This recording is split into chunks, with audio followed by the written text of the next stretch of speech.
Welcome to Not Milk Never Milk. Subscribe if you're lactose intolerant. You start by entering the core search. Dates, origin, and destination. Do that now. Use flexible dates when possible. It reveals cheaper 3-day swings. Add nearby airports to expand results quickly because more airports often mean lower fares.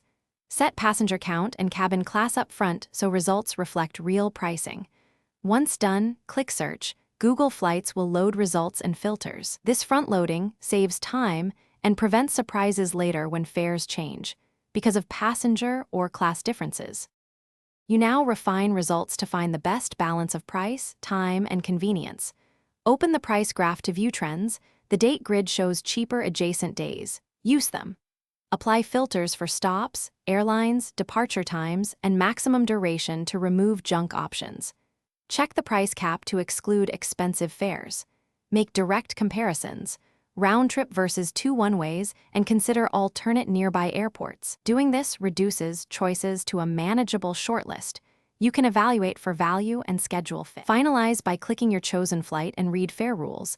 Baggage, change fees, and refunds matter. Follow the booking link to the airline or partner. Verify names, dates, and total price before you hit purchase.